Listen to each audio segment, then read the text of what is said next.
গতকাল কলকাতা হাইকোর্টে হলো আরজিকর মামলার শুনানি, যেখানে বিচারপতি তীর্থঙ্কর ঘোষের কড়া প্রশ্নের মুখে পড়তে হলো সিবিআইকে। এর আগে আপনাদের নিশ্চয়ই মনে আছে, নিহত চিকিৎসকের পরিবার দিল্লিতে গিয়েছিল এবং সেখানে গিয়ে সিবিআই ডিরেক্টরের সঙ্গে দেখা করে তদন্ত নিয়ে তাদের ক্ষোভের কথা তারা জানিয়ে এসেছিলেন এবং বারবারই নানাভাবে তারা মুখ খুলেছিলেন এবং বলেছিলেন সিবিআই তদন্তে তারা মোটেই সন্তুষ্ট নয়। ক্যান্সারে নেই আর ভয়, NCRI হবে এর জয়। আপনাদের ভরসা Netaji Subhas Chandra Bose cancer hospital. Supreme কোর্টের কাছে আবেদন করেছিলেন যে এই মামলার শুনানি যেন কলকাতা হাইকোর্টে ফিরিয়ে দেওয়া হয়। সেই আবেদনে মান্যতা দেয় সুপ্রিম কোর্ট। তারপরে কলকাতা হাইকোর্টে প্রথম শুনানি হয় গতকাল বিচারপতি তীর্থঙ্কর ঘোষের এজলাসে। গতকাল বিচারপতি তীর্থঙ্কর ঘোষ একাধিক বিষয়ে প্রশ্ন তোলেন। তিনি প্রশ্ন তোলেন যে তদন্ত করতে গিয়ে কি মনে হয়েছে যে এটা গণধর্ষণ? যদি তাই হয় তাহলে বাকি সন্দেহভাজন কারা? আরজিকর মামলায় সিবিআইয়ের কাছে জানতে চাইলেন তিনি।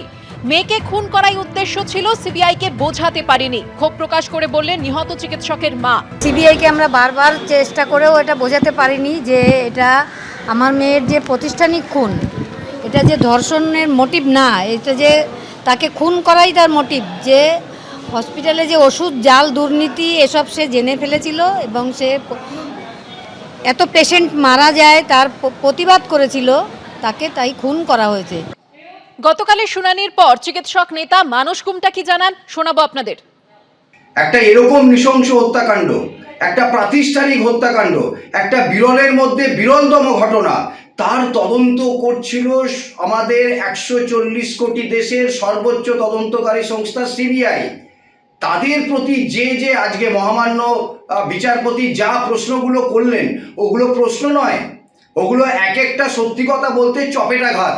এবং এই বিশ্বাস আমাদের মধ্যে তৈরি হয়েছে। তাহলে এই গত 7-8 মাসে কি সিবিআই কার্যত নাটক করে গেছেন? কারণ প্রত্যেকটা মানুষ বিশ্বাস করে যে এটা একক ব্যক্তির ক্ষেত্রে ঘটানো এরকম নৃশংস হত্যাকাণ্ড ঘটানো সম্ভব নয়, এবং এর সঙ্গে প্রত্যক্ষ বা পরোক্ষভাবে অনেক মানুষ জড়িত। হাসপাতালে ব্যবহৃত ওষুধ ও চিকিৎসা সামগ্রী নিয়ে প্রশ্ন তোলায় সমস্যার মুখে পড়তে হয়েছিল তাকে, এমনটাই জানিয়েছিলেন অভয়া। এবিপি আনন্দকে দেওয়া এক্সক্লুসিভ সাক্ষাৎকারে বিস্ফোরক দাবি করেছেন অভয়ার মনোবিদ। আর এই প্রেক্ষাপটে নিহত চিকিৎসকের বাবার চাঞ্চল্যকর অভিযোগ, অভয়ার বারণ করা সত্ত্বেও নির্দিষ্ট একটি ওষুধ দেওয়া হয় এক রোগীকে, যার ফলে মৃত্যু হয় ওই রোগীর, আর যার দায়ভার গিয়ে পড়েছিল নিহত চিকিৎসকের উপর। ওখানে অনেক রকমের সমস্যা আছে, যেগুলো অভ্যন্তরীণ সমস্যা। ঘুমানোর টাইম নেই, টানা 36 ঘন্টা ডিউটি, মাঝে 1-2 ঘন্টার বিশ্রাম।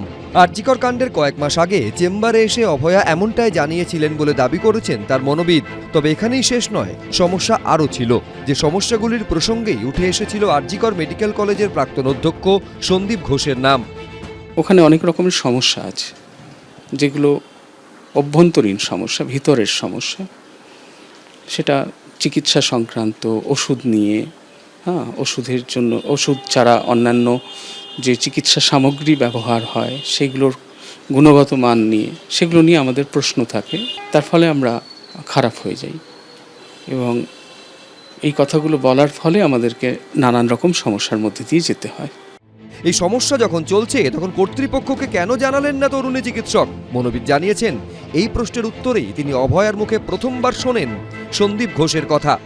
জিজ্ঞেস করেছিলাম যে এটা আপনারা যারা ওপরতলায় রয়েছেন, যেমন ধরুন সুপারিনটেনডেন্ট, তাদের কাছে অভিযোগ জানিয়েছেন কখনো? তখন বললেন আমাদের সুপারিনটেনডেন্ট না, আমাদের প্রিন্সিপাল। তখন জিজ্ঞেস করেছি কি নাম প্রিন্সিপালের, তখন উনি বলেছিলেন সন্দীপ ঘোষ। এবং তাকে বলেননি কেন?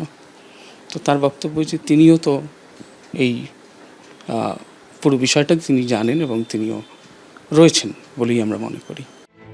মনোবিদের এই বিস্ফোরক দাবির প্রেক্ষিতে চাঞ্চল্যকর অভিযোগ করেছেন অভয়ার বাবাও।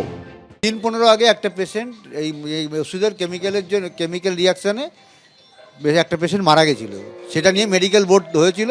আমার মেয়ে ওই মেডিসিনটা দিতে বারণ করেছিল, কিন্তু সুমিত্রা তপাদার বারবার ওই পেশেন্টকে ওই মেডিসিন ইউজ করতে বাধ্য করে, তারপরে পেশেন্টটা মারা যায়। সেই দায়টা আমার মেয়ের ওপরে এসে বর্তায় এবং মেডিকেল বোর্ড তৈরি হয়। মেডিকেল বোর্ডের সামনে আমার মেয়েকে ওই ওষুধ সম্বন্ধে বলতে হয়। এটাই একটা মেইন কারণ আমার মেয়েকে হত্যা করার। সিবিআইকে বহুবার বলেছি, কিন্তু সিবিআই এটাকে কোনো এই দিকটা প্রথম থেকেই দেখার চেষ্টা করছে না। প্রয়োজন পড়লে মনোবিদকে তদন্তে সহযোগিতা করার জন্য অনুরোধ করেছেন অভয়ার বাবা।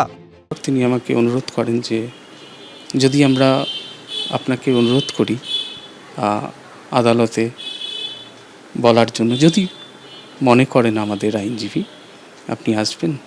আমি বলেছিলাম যাব। এবার যদি আপনার এই বক্তব্য আদালতের সামনে রাখার প্রয়োজন পড়ে বা তদন্তকারীদের সামনে এই তথ্য দেওয়ার প্রয়োজন পড়ে, তাহলে সেক্ষেত্রে আপনি কি করবেন?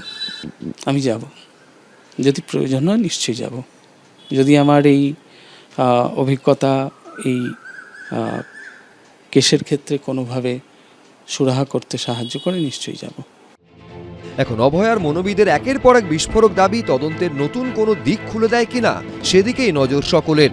সন্দীপ সরকার, সৌমিত্র রায়, এবিপি আনন্দ।